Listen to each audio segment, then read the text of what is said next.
following program was provided by an independent producer solely responsible for its content. The opinions expressed do not necessarily represent the views of this station, its staff, board of directors, or underwriters. So this is the maiden voyage of the Fantastic Sports Show, a show for the fans. We're not insiders. We don't go to the games and in the locker rooms and talk to the players. We don't pretend to be experts. This is for the fans. Much like the show we did 20-something years ago back in Londonderry. Back in the day. We're back now. I'm twice the size and much more gray than I was. And Jim has less hair than he had back then. Much less hair. So I am Rob Fay. This is Jim Cardello. We are Litchfield residents for now until we get kicked out after people see this stuff.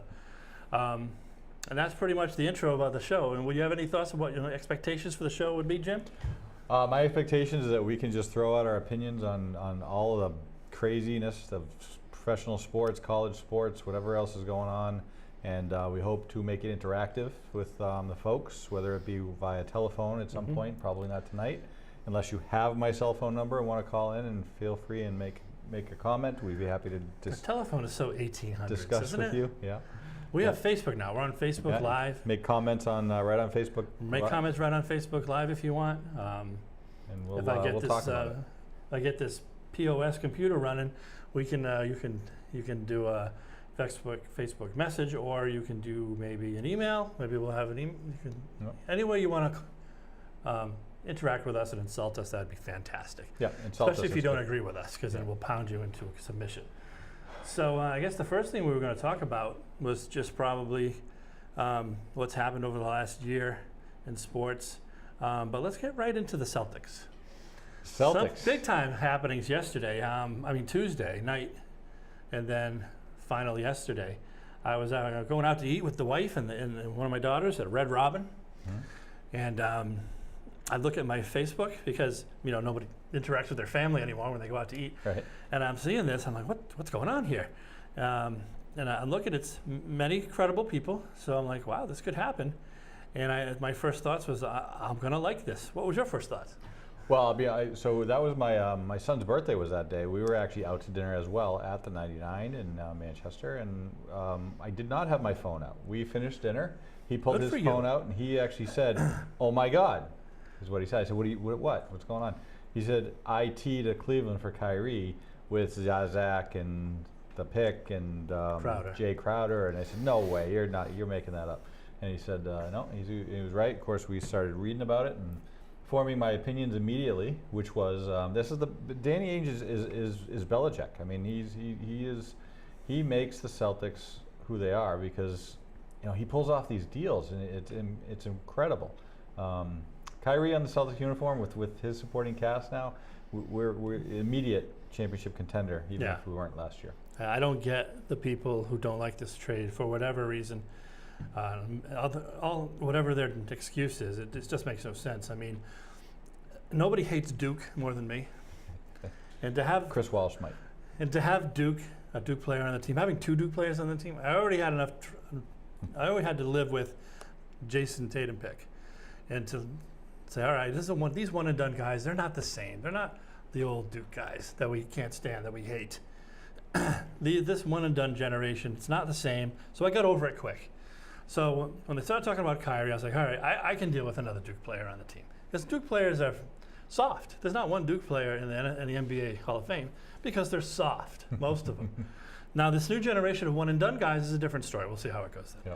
But, I mean, Kyrie Irving's one of the best players one of the best point guards, probably top 10 best player in the NBA. And I don't know how people can argue with that. Now, Isaiah Thomas has a bum hip. We thought it was fine. But then this week we heard that he's going to go for another scan, and that kind of throws some red flags up for me.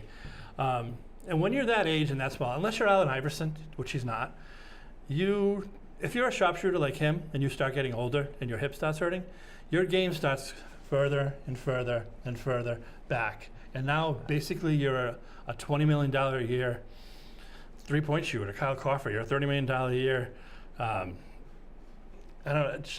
three-point shooter. Yeah, IT was the the engine for last year's team for sure. There's no doubt about it. He'll be missed by the Celtics fans. He was great. He was a great Celtic for the couple of years that he played. But he is not the guy that could take us to the promised land, which is the NBA championship. He just couldn't do it, unfortunately. And it was clear. You know, his hip was hurting. Okay, fine. But you can't rely on him to go out and score 35 points, 12 rebounds and 10 assists on a game. It's just not going to happen. Kyrie can do that, and Gordon Hayward can can do that. And this was a good move, and the Celtics will really benefit from this. And somebody made the point on one of the overnight TV talk shows that Danny Ainge has kind of done two things here. He's created a big three for now and a big three for the future. You have a 25-year-old Kyrie with Horford and Hayward. Yeah, Tatum and then you have a big three coming up with a 25-year-old Kyrie and Brown and Tatum. Yep. So it's kind of the best of both worlds here. And it all, it's all going to depend on the cast they put around him. But they still have Marcus Smart, who can play some defense, a lot of defense. And it kind of depends what they put around him. But I think they're right there with Cleveland. I don't think Cleveland, a lot of people think Cleveland's done now. I don't think so. I think they're right there with them. I think they still have that guy on Cleveland's team. What's his name? That guy. As long as he's still playing, I think they have a chance. Right. As long as he cares. LeBron, as long as he still cares. LeBron, I think. Yeah. As long as King James still gives a crap. Yeah. I think that no matter who's on his team. Yeah. Remember the Celtics when we had the big three, and we'd have to get through Cleveland? Do you remember who was on that team? Besides LeBron. Vallejo. The point guard du jour, who was on that team? I can't name somebody off. I mean, and he gave them a run every year, and that's with Garnett and Allen and Pierce and Rondo. People say the things about Rondo, but there were times when Rondo, big baby, jerk. But there were times when he was the best player on the court, and that includes when they played the Lakers, and that includes when Kobe Bryant was on the court. So, and then LeBron brought teams with nobodies to give the Celtics a real hard time. So Cleveland is by no means out of it. What do you think about, a lot of people are talking about the rivalry now with, now that Jay Crowder is going to be coming here to play against Hayward. Jay was a great boy. I mean, the team that they put on the court the last couple of years with Crowder and Bradley and Smart and Isaiah, and that was just a fun team to watch. And Jay was he's a buddy of mine. We met down at Atlantis. I was down visiting the Bahamas, went over and stopped at the Atlantis. Jay was kind of walking around. I said, "Hey, what are you doing here?" This was NBA All-Star Weekend. He said, "What do you mean? What am I doing here?" Personal friend of Jim Cardell. Yeah. He said, "What do you mean? What am I doing here?" I said, You just played the other night against Toronto. In fact, Sullinger was sitting across the table from me playing blackjack, and so the two of them were there. And we became buddies because he tried to convince me that he was not an NBA player. Now, you look at Jay Crowder; he's walking around a casino full of tourists. He's 6'7", dreadlocks, dark, athletic. I mean, he's an athlete. He tried to convince me he was a high school basketball player down there on a tournament. So anyway, we became instant friends at that point.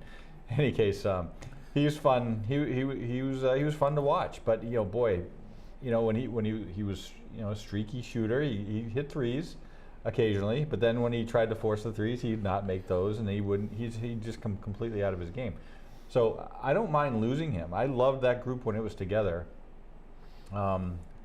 What's going to be interesting for me to see is how does this group, how do we now have Gordon Hayward, Kyrie Irving, Al Horford, and the others, because how are they all going to adapt to Brad Stevens' system? Right. Isaiah was pretty vocal about the fact that Brad made everything happen. He said Brad is going to make Isaiah a very rich man. He took that team and he put the players in the positions they needed to be put in, and that's not something you do overnight. We've seen that with Miami, and we've seen that with Cleveland when they had their big threes. So there's going to be some growing pains, I think. Right. I mean, this will be Brad when he came to the Celtics, the only layover was who would have like, oh, I'm a veteran, you know, this is my team before it was your team, was Rondo. They quickly got rid of him. So this is the first time that he's got big name guys who potentially, I mean, they seem to be go with the flow kind of guys. Kyrie has his moments. There could be some guys who were like, you know, Robert Horry guys throws the throw the towel at Danny Ainge. Doesn't want to listen to him.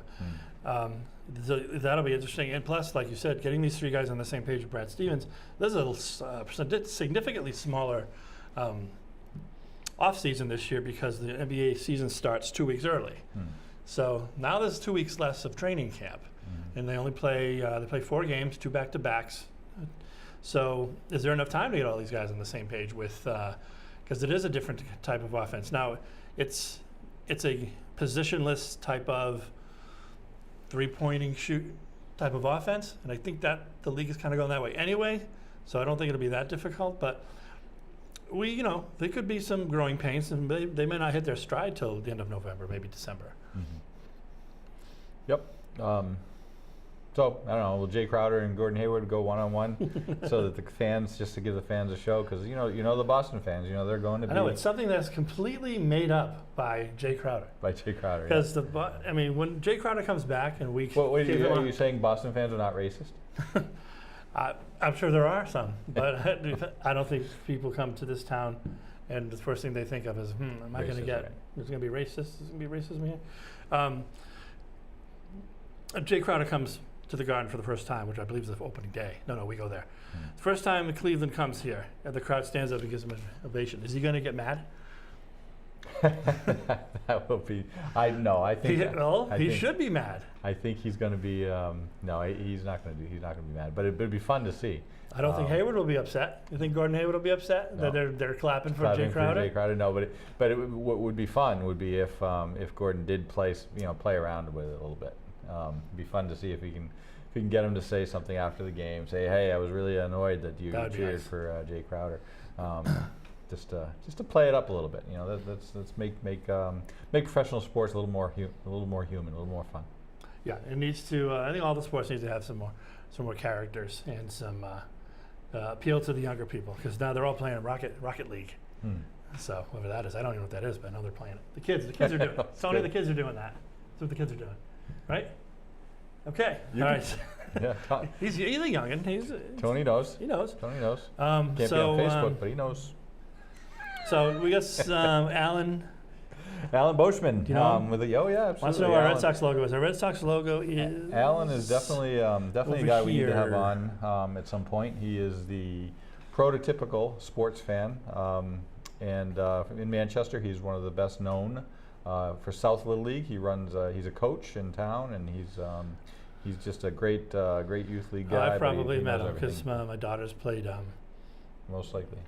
Travel softball. We played a couple tournaments over there. the years, yeah. And that, Deb. I know he did. So maybe not. I know he did a lot of basketball, a lot of baseball. So yeah, Alan, thanks for pointing that out. This you should have seen what we needed to do to get these two logos on. To be honest, the other two logos are there, just not as wide. Yeah, Red Sox are over here. It's just we have to make it smaller, and we're running out of time. We wanted to fulfill our promise of being live between 7 and 8. Yep. So if we played around, we don't know if that was going to happen. Right.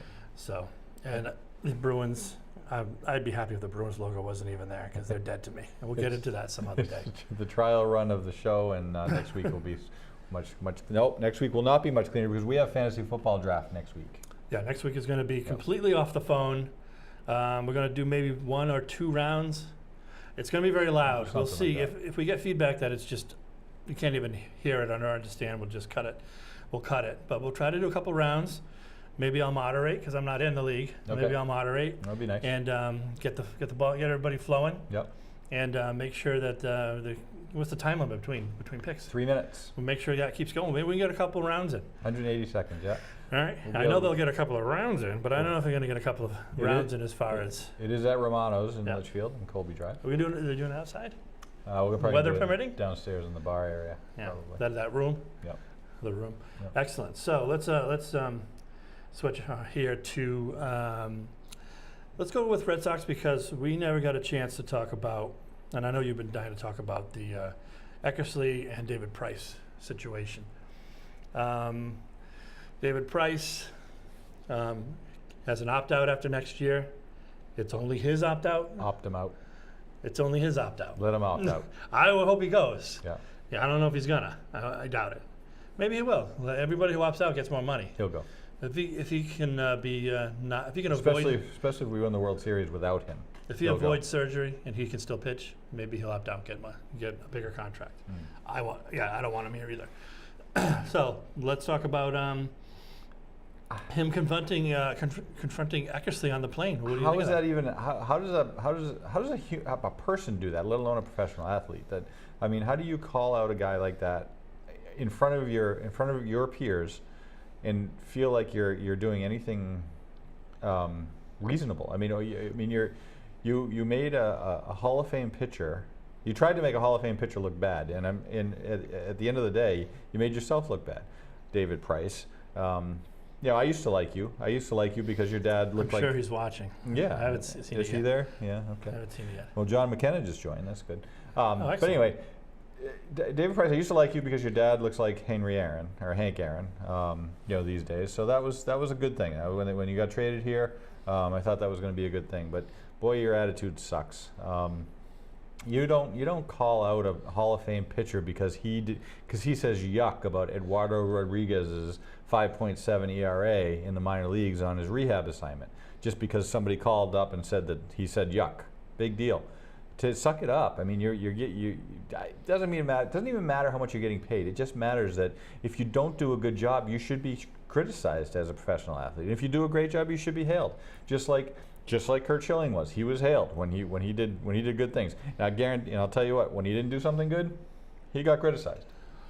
Be a man. The other thing, Rob, I don't get. This is what I don't understand. They say that there were 6 or 7 players that were applauding him after he did that. Who are these players? The rumors of the Benintendi and some of the younger guys. I said, so what's going? That just can't continue. That's bad. Where's Pedroia? Pedroia, step up and take care of this stuff. He was said to have been one of the guys that applauded, but there are other reports that he was not one of the ones that applauded. But he agrees with him, and that's just as bad. Who's the leader of this team? And Pedroia, I love Pedroia. I love the way he plays. But if he's on that fence, then going back to then there was no mistaking what he was doing about throwing the manager or the pitcher under the bus when they drilled Machado way Right. back when. That's me, not them. Very disappointing. Just PD. Why does he have to talk to Machado at all? He shouldn't. Shut up, turn around, and go up to bat. They say they share the same agent, so I'm sure they run into each other at cocktail hour or Yeah. something every once in a while. But you get drilled. That's part of baseball. It's part of baseball. You do something stupid, you get hit. Like last night, maybe we'll talk about that at the end of the segment. Last night's brushback with Eduardo Perez. It was a nothing thing. They let it go, we think. We're not watching the game right now. Well, we'll see what happens. Before you go down that road, for those of you watching, if you want to make some comments, feel free and post them right here on the show, and we'll talk about them. Tell your friends that we're on live right now. Go on your feed and tell them to come on over to our Facebook page, Fantastic Sports Show. Yeah. We got a few people watching right now. We got a couple of comments. Sure. No one has challenged us or insulted us yet, which I'm very shocked. I was counting on a couple of insults. Well, when we're right, we're right. That's true. Yeah. That's true. We're going to be right a lot. Yeah.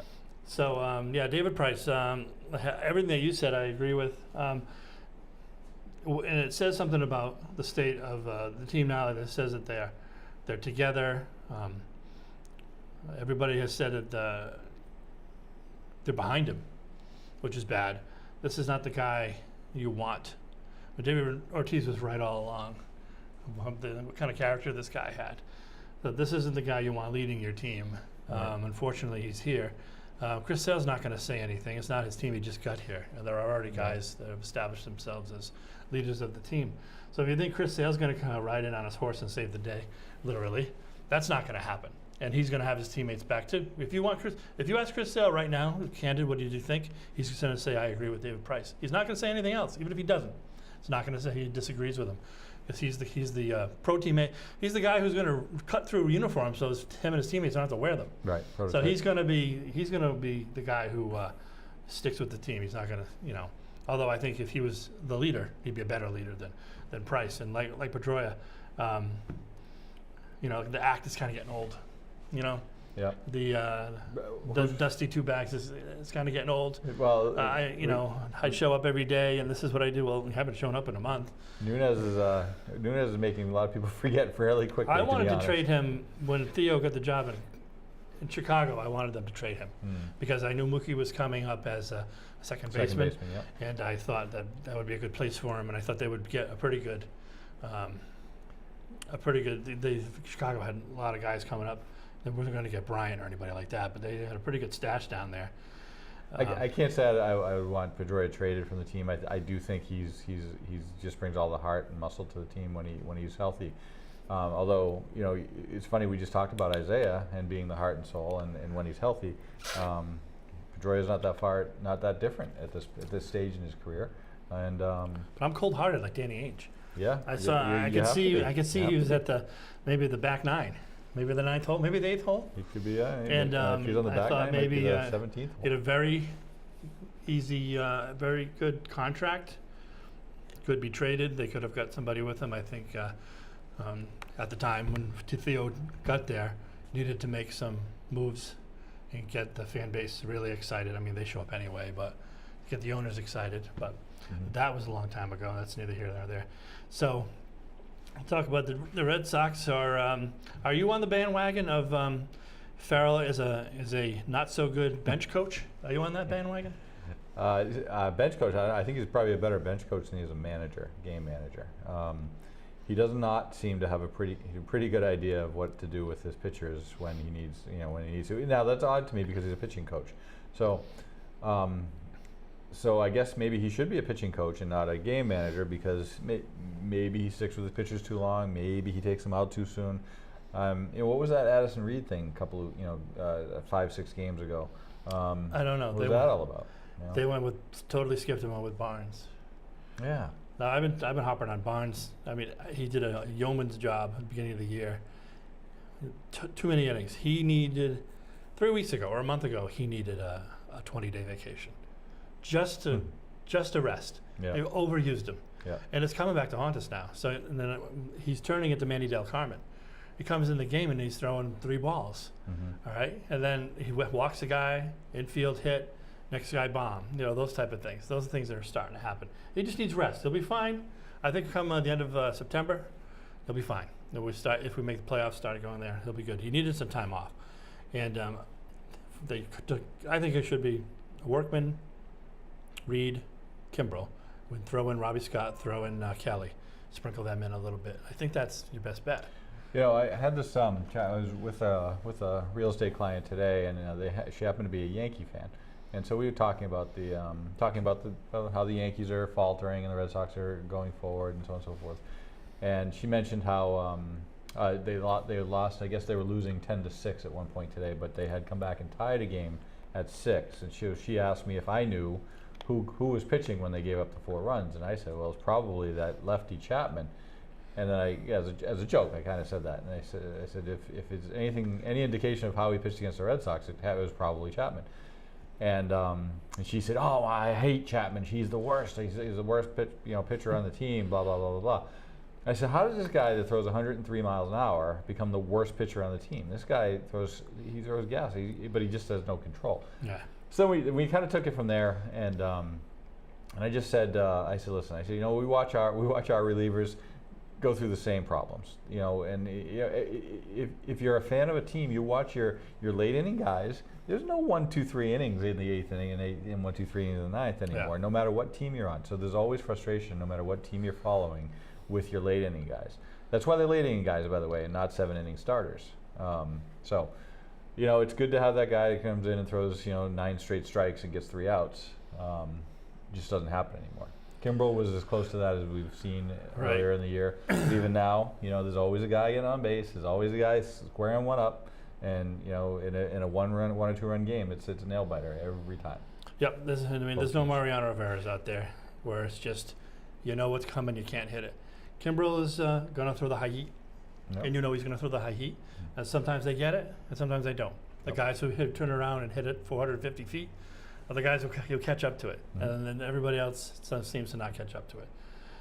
So, I think the end of the 7th, 8th, and 9th inning, as long as he, Coach John, is what they call him nowadays. Coach John keeps it to those guys, sprinkle in a little Kelly, a little Robbie Scott, and of course go by rest. I think we should be okay. Barnes needs some time off. We don't need to see anybody else in there. Yeah, everybody says that. Everybody says the team is winning despite Farrell. Listen, he is a guy who's won World Series. He's now, in fact, I think last night's win was the 400th or 412th of his career as a manager, which was solely number 7 in his career. On the career list for the Red Sox. So he's hard doing to get rid something of right. him. He's doing something right, and he just makes he doesn't make some questionable decisions. He makes questionable decisions, and he doesn't make ones that he should make, which are questionable. So, I like what he's got him doing with the aggressive base running, even though they make some mistakes. Right. Now, at the beginning of the season, a lot of people like to blame him for that. And at the beginning of the season, I was watching the Red Sox had a Red Sox Day at one of the Mohegan Sun or Foxwoods, something they started doing every year, like in the winter. Mm-hmm. And Nesson was talking to Gary DiSarcina, and he said that his job was to do that. Mm-hmm. And actually, it's Gary DiSarcina who's been charting and giving them. Coach John has given Gary DiSarcina the green light to give the green light in those situations. So the tenacity on the base paths is actually Gary DiSarcina. So if you don't like it, you really can't get on John for that. But if he felt there was a problem, he could take the reins back a little bit. But that's not John. The first to third and that kind of thing, Gary DiSarcina said that was something that he was bringing to the table. He was asked to bring to the table. So, well, I think he's doing a good job with it. I like it. I mean, it creates some of a lot the of things excitement. the mistakes they make aren't necessarily out of being aggressive, but just being dumb. Being dumb, yeah. Because growing up in high school ball, Mike Eusenia was my high school coach, and his term that stuck with me right to this day. It was called controlled aggression. Be aggressive, but don't be smart. Don't be stupid. Be smart. Do what you're doing. Nunez getting thrown out at third base as a tying run on a tag fly ball to left field. That's dumb. It's aggressive, but boy, is it dumb. Fly ball to right field? You're like fine. Right field, center field. Left field or going towards left center maybe even. But boy, standing there flat-footed and catching the ball, not a good play. And you see some of those when they've gotten thrown out. They've usually been pretty dumb plays. When that don't make any sense. But boy, when I started really noticing is that they started stealing. With runners on first and second, down by 2 runs in the 9th inning, they were stealing both bases, taking second and third, getting those runners in scoring position, and each time they did it, they were making them pay. Devers took an extra base last night. Yep, went from first to third. Scored on a pass ball. So I think the aggressive base running is in the long run going to help them. Not if you add up all the times it helped them and hurt them. I think it'll help, especially a team that's not going to hit a bunch of. They'll have a lot of guys with 20, but they're not going to have those 2 bashers anymore that are just in the middle of the lineup that people are either going to pitch to, they're going to smoke it out in the right field, or they're going to just walk them. They don't have those guys anymore. No. Hey, you like to think these guys, again, they're major leaguers, so you like to think they're going to learn from their mistakes as well. You like to think Nunez is not going to have that happen to him again. You hope. So. Hopefully that's the way that goes. Red Sox will win the East. They're going to catch Houston and be the number 1 seed. Although they are down 3-0 right now, with Sale on the mound. Yeah, he's kind of. Let's talk about that a little bit for a sec. Looks like maybe the last 5 out of 6 starts. I mean, he pitched 7 innings, gives up 3 runs. Usually we're like, whew, nice. Yeah, but when he does it, it's like, what the hell happened to you? Right. Well, he seemed to he has done this a couple times. The Indians have his number basically, is what it comes down to. That's unfortunate. He gave up 7 runs last time he played. Last time he pitched against the Indians in the game that we won 12-10. We being the Red Sox. So he's getting lit up again tonight by the Indians. It seems. I'm just getting little brief updates here and there, but they're down 3-0 in the second inning. I don't think he's overworked. I don't think he's overtired. He looks like he's strong. He still looks strong. Last week, It's third time around the league, maybe. his last game. No, I just think it's the Indians. I think he's faced them so much after being with the White Sox for so long that they throws strikes. They have a pretty good idea what he's going to do, and they have a good game plan.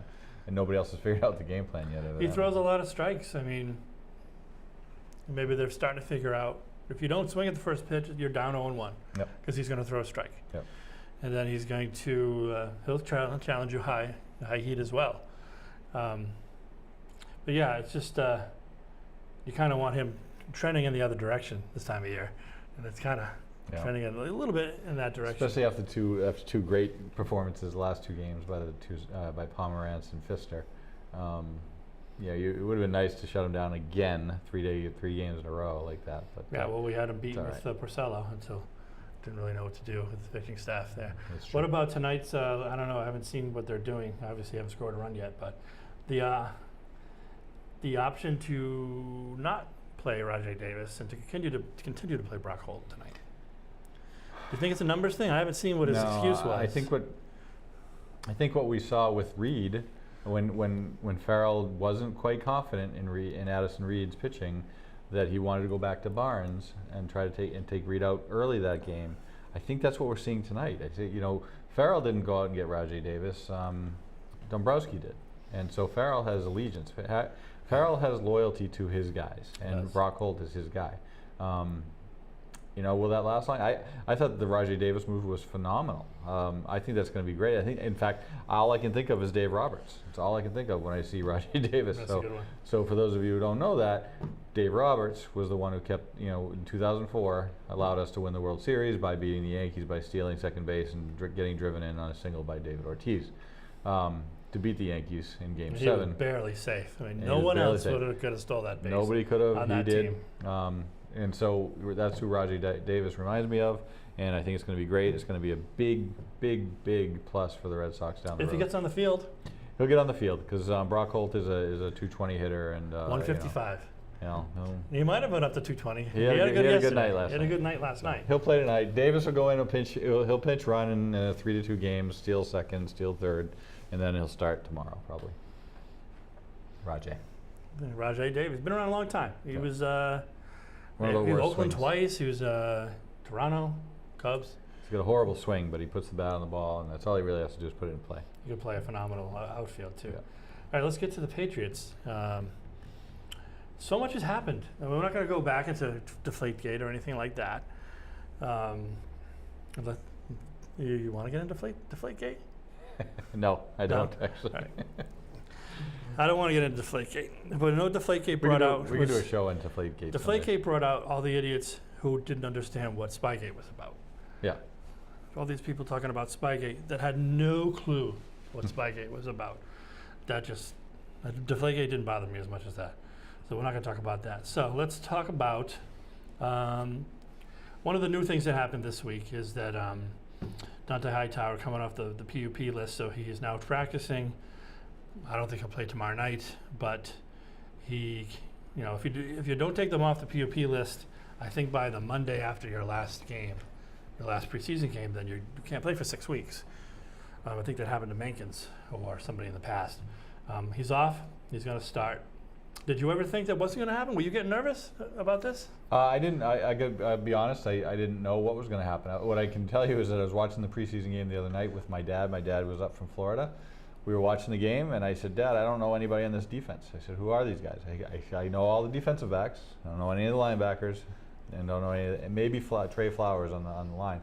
These are not your household names for the Patriots. So, getting Hightower back on the field, I would say, who's going to captain this? Who's going to captain this team If on not defense? him, yeah. And Ninkovich isn't there, and this year, and so it's got to be Hightower now. And I think it was a great move for him to come back to the Patriots, and great for the Patriots for him to be back. Now he is somebody that will miss a few games every year. I don't think he's played a full season.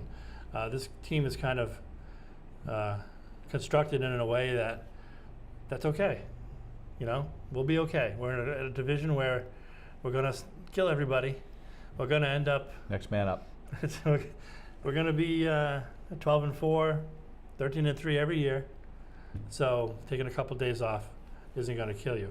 But like you said, we had going into this off season with all the Coney Ely and Ninkovich. We had a lot of depth, but now we've lost Ninkovich. Dietrich Wise got hurt. Now we're looking at Gino Grissom, who's probably would have been cut by now. We're pretty slim there. Now there is that time when people start cutting names, and we can go out and get, like, there's the Dwight Freeney's of the world. People talked about him. All these names that are going to get cut because they're making too much money. Now we've done that before. Yep. Do you think that's something that can that's going to make us give us more Leverage. or are we going to go into the season with this this back? This, whenever there's somebody who seems to be the perfect fit in that situation, they never get him. Belichick doesn't do that. Yeah, except for Moss. That one year we're like, why don't you get Moss? And then they did it. We're like, whoa. Well, dude, for every Moss, there's 5 Albert Hainsworths. So. Yes. I don't know who's out there right now. Mario Williams, I think, is being He's more watched. of an interior guy. Yeah, defensive line. But they need help everywhere. They lost Long, and Yeah. they're getting really thin there. You think some Patriots fans out there might be throwing some information out here on the comments with some ideas on what they can do on defense. We have 4 whole people watching. 4, and 2 of them are named Salidas. So anyway, yeah, I think the Patriots are. They'll probably go 16-0, 15-1. 16-0, you think? I like the 16-0. I want to see I would really like to see the 19-0 season. And I think we're time. I think it's time for that. I'm so sick of those guys from Miami. I think it's the only thing that Brady hasn't accomplished yet. Yeah. And I think it's time for that. 19-0. Well, you've heard it here first. 19-0. Jim says it. 19-0. Last time we were close to that. Randy Moss was the receiver, so I guess you put Brandon Cooks in that category. Seems like it might work out. I mean, Belichick lost that game and for having brain cramps and in the last. I mean, who devises a defense to put Plaxico Burress on an island with 5'4"? What's his name? Isaiah Thomas. Practically. Dustin Pedroia. What was his name? I don't know. Little cornerback. It wasn't Malcolm Butler. No, tiny little guy. Anyway, with no help. I mean, that was the one game in the history of the Hainsworth Patriots marriage. The one game he made it worth his money. He got to, and they didn't blitz. They didn't have to blitz at all that game. And he was getting to Eli over and over and over and over again. He got to Eli right when what's his name made that catch. Yeah. He was getting to him, and then when they're in the 20-yard line, it's 4th down, with Plaxico Burress, and they blitz, and they leave him on an island with this 5'4" cornerback. You didn't need the blitz. Go watch it. Nope. And it's painful. No, I You go watch it. They're I've seen it. blitzing It's enough. for nothing, and it's like you and me could have made that throw. You could have just thrown it over the back of my head because it was 6'6" Plaxico Burress and 5'10". Don't even remember the guy's name, but it wasn't his fault. I mean, what can he do? He can't grow. Right. So that was pretty painful. More of the Patriots.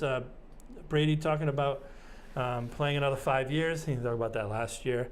I finally figured out when his last game will be. The NFL will have a strike or a lockout at the end of the 2020 season, Okay. and it's going to be ugly. All right. Because the players are going to try to get back all the things that Goodell has stolen from them over the years. Okay. So that's my day, Tom Brady's last day.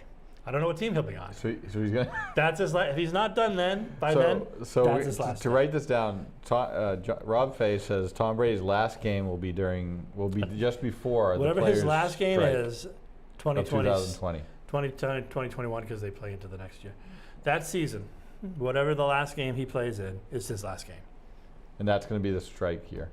Because they're going to strike the They're next gonna strike, so there'll following be year. no Super Bowl. There'll be a Super Bowl. Oh, okay. But there'll be no, after that, it's done. There'll be no draft. There'll be no free agency. They'll be telling everybody to save their money. 90% of the guys who make $100,000 a year will not. So this will be the save their money. So essentially, this will be the NFL apocalypse, as far as you're concerned. Brady quits, and then everybody is getting locked out. That's gone. So it becomes. That's an important lockout. Yeah. If you're a NFL Player Association member or future NFL Player Association member, that's a very important lockout/strike because it's the last sport where the owners totally have the players by the cojones. And when it comes to revenue sharing, when it comes to health and safety, when it comes to contracts, they just have them over a barrel. And so it's going to be a long time from now, and I'm sure we'll be in our 5th year of Fantastic Sports Show, probably on some network by then. Yeah, by then. But that's going to be very important lockout and strike for the NFL. But coming back to this year, 19-0. So what do you think? This is probably Brady's best batch of offense he's had in a long, long time. People are already writing off Deion Lewis. They're like, oh, we got James White now. But all of these weapons and now these receivers and a healthy Gronk, knock on wood. What do you see as far as Brady putting up this year? Boy, you like to say, 50 touchdowns and 1 interception that was tipped by a lineman and then bobbled by a receiver and then somehow falling into the safety's hands. Because I don't know what a perfect quarterback season looks like, but I guarantee if there's somebody out there that's going to find it, it's going to be Brady. So is this a year he does a perfect quarterback season? It could be. I mean, he's got weapons like he hasn't had since 2007. If that was the year, I think it was 2000. What year was Randy Moss? 2011. Oh, God. I can't remember. No, it was. In any case, 9, yeah, maybe 8, right 9, after the maybe. Celtics won. So, the receivers and the running backs. I mean, they've got 3 really great running backs. So James White, Deion Lewis is still in the mix, but Gillislee and Burkhead and these are tough runners. And then the wide receivers with Edelman and when you're talking about Amendola maybe being the 5th receiver, if he even makes the roster, that's saying something because Malcolm Mitchell, this is deep. This is a deep. Hasn't played yet. He's going to need a lot of footballs, which means he's going to throw a lot, which means he's going to set some records. And I don't think he cares about the records, but I think he cares about doing something that nobody else has ever done before. So we got 19-0. Yeah. He's going to retire in 2020. Okay. And Super Bowl this year, no problems. No, that's simple. It's kind of a given. I mean, Falcons remind me of one of those teams that, like Carolina the year before, a one and done. Does that remind you? Do you think Carolina Falcons are one of those teams? We're never going to hear from them again. Are they? I think. No, they're not in the race for the NFL championship for next year, the Super Bowl. They are just not in the race for that. Who are they? Matty Ice. Okay, yep. Good place. Had a good. Yeah. He's got good receivers. No, they're not. They're not in the race. Running back's already complaining. Not going to be Dallas. Yeah. Well, I don't know. Zeke, is that official? Is it official yet? He's taken 6 weeks off, but he's going to appeal it. So that's what I'm wondering. Is the appeal will happen. The appeal will happen. So he'll be able to play until then, wouldn't he? Until the appeal happens, yeah. The precedent has been set. He's going to lose. Yeah, I don't know. Because we've learned it has nothing to do with what you do. We've learned through Deflategate, it doesn't matter what you did. The wording and the agreement between the players and the owners is that the commissioner can do whatever he wants to do. And there's nothing you can do about it. And that's why Brady lost. Not because of footballs that were light or this guy broke a phone. It's because the rules that you agreed to say Goodell can do whatever the hell he wants to do and you can't do anything about it. And those are the rules. And the precedent has been set. And now Dallas fans, oh no, Dallas fans, you don't like it when your best player gets a suspension from the commissioner? Oh, you don't like it now. Oh, that's a shame. Because the Dallas fans around here are pretty much frauds anyway. Yeah. So if you're still listening, you can tell anybody you know who lives around here is a Dallas fan, they're a fraud because they wouldn't stick with the Patriots during the 80s and the 70s. Yeah. So they jumped on the bandwagon. They're that, or the Steelers. Yep. Now Giants fans are a different story, because Giants used to be before the Patriots. People were Giants fans around here. Okay. I went to college in Vermont. They still are. I have relatives in Rhode Island. They're still Giants fans. Giants is a different story. I get people who are Giants fans, I leave them alone. But the Pitts, the Steelers fans, the Dallas fans, the Bulls fan. We're growing up with kids who are Bulls fans. Stop it. You're a Bulls fan. You don't even know where Chicago is, you moron. Yeah, but you needed a Chicago Bulls starter jacket at the time. So Absolutely ridiculous. So if people who wouldn't stick with the Patriots, yeah, you could only watch them when they were on away games because they couldn't fit anybody in Schaefer Stadium Right. or Sullivan Stadium with the metal seats. That's fine, but you got to stick with your team. You can't just pick a new team just because you feel like it. yeah, Ah, yeah. I frauds. don't disagree with you on that. Everything that's happening to the Dallas Cowboys right now, their fans deserve. Cowboy fans are Yankee fans, and vice versa. Yeah, and the Red Sox fans have turned into Patriots fans have turned into the people we hated the most. That's Yankee fans, with a sense of entitlement and walking around like you know what, don't stink. And we learned that from Yankee fans. Yeah, and it's not a Yankee bad. fans think you get born. It's not a bad feeling. You get baptized. The Yankees win the World Series. You have confirmation. Yankees World Series. You get married, and the Yankees won the World Series. That's what Yankee fans used to think. And that's what our kids Now you ask a believe. kid who's been born 2001 and later, who are the Yankees? Patriot. Who are the Yankees? And What's so big about and the Yankees? Patriots are the best team ever. Boston's the best sports town ever because they've won all these championships. Yeah. Don't get me started on Yankees and other teams. So we're probably around the time that we want to be at. We're going to have a lot more stuff when we get the technical glitches out. We're going to have a surprise at the end of the show. We're going to have a surprise little fun little segment that we're going to do. We'll have callers. We'll have guests. Yep. We'll have more technical widgets and Yahoos going around here. You'll be able to see the logos a little bit better. We'll show pictures of. Did we show any pictures? I forgot. I forgot to tell you. Oh, I don't blame you. We'll show pictures and stuff, and we might even have some video and some sound that I can gather through the week. Yep. And if we have time for it, so, if Belichick says something absolutely nuts, I'll bring it in. Usually he doesn't. So it's been. So this is gonna air throughout the week. So if anybody this itself is going to get condensed Yep. and edited with the fine editing skills of Anthony DeMambro on the Wheels of Steel on the ones and twos. He's going to put this together and make a show out of it with the pictures. And Nice. I don't know. Maybe we'll grab a song to play. Maybe we'll make a little open for it. Crazy Train from Ozzy, maybe. Something crazy like that. All right. Something like that. So as we get through, it'll be like next week's going to be a different story because we'll be on the We'll be the watching technology fantasy will be football very draft. limited. It'll be just the cell phone. The fantasy football draft is next week, and so we won't be doing we'll be doing a live remote from the fantasy We'll football be draft. live remote from Romano's, Romano's is Guido's From- fantasy football league. Guido's Fantasy Football League. And, Is there a Guido? There is a Guido. That's me. Oh, Yeah, that was my high Is school, that high Italian? school nickname. well, you're the only Italian in the town. You're the Guido. So Litchfield resident Dennis Sheehan was an English teacher in town in Londonderry High School, and the movie Risky Business was out, and They for called some you reason he Guido. correlated me with Guido the Killer Pimp from that movie, Excellent. and my name stuck. And Probably Just would have sort been of fired if there was this is if he said that, if he said these that today days. to a classroom. yeah, for what it's worth, Killer I Pimp? think he was fired at some point anyway. Oh, well, that's good.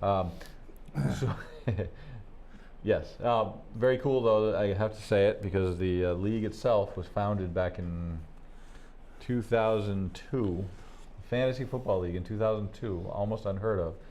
No cell phones, maybe a cell phone, I know. we maybe used a to- flip phone I or was in something a team like that. then too. We had to write But everything we, down. we did everything by hand, by the CBS newspaper. Sportsline was one of the only websites that would do it for you. It was free. Back in the day. You'd yeah, I have to, didn't- I but didn't you'd have know to that. enter. It was a lot of data entry. And I'm sorry. Not Dante. 2002. 92? 92. Oh, this is totally 92. different. This is prior to marriage. You're right. It Wow, was. 92. Yep, 92. Wow. Wow. I played that in is a long time. basketball one in college in 93. Yep. But we'd have to get the paper every day, Yeah. go through the box scores. Yep. That USA was a Today pain. is what we used. Yep, that was a big pain in the Yeah, butt. back then. Okay. Well, that's that. Net draft for next What Thursday. do you know what pick you have? I have the I have the 8. We have a 10-team league. I have the 9th and the 12th. Not too We have a bad. snake draft. I expect to do well. In my league are a bunch of jokers anyway. So. Good, bunch of clowns. Yep. That's what you want. Just take their money. Yep. Excellent. So first show in the books. Thanks to Tony. Tony The DeMambro. Wheels of Steel. Thanks to Tony's wife for letting him come down. Well, he's getting paid. Props to Tony's wife for sure. He's getting paid. Props to the 5 people that was 5 people now. that 5 watched. now. See, one's coming right towards the end. They should tell me who it was. Props to Oh, the look at 5 them all. people. There's a How whole come I bunch. don't have that? I don't know. Pat Graham, you just joined. You way late, Pat. We're I don't- out. See, I don't get the people. I just have the. Pat Graham will be a guest at some point. Pat is a former on-air celebrity in the WGAM in Nashua. WJM. WGAM, the game. The game. The game. They don't have that anymore. They Even the don't. ESPN is gone. Correct. They have nothing, right? No, yeah, That's too bad. we're taking over. Oh, 5-1 Red Sox. No, Indians. Ah, crap. All right. All right. Well, on that note, thanks for watching. We'll see you next week at his draft. I'll be commentating maybe. And if they don't even want me, maybe I won't even come. Maybe I'll hold the phone for 45 minutes. You're It welcome to depends. come. So thanks for watching. And can you fade the black on that thing?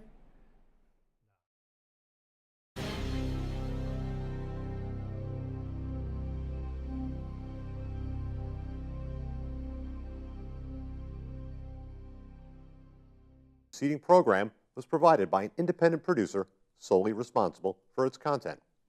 The opinions expressed do not necessarily represent the views of this station, its staff, board of directors, or underwriters.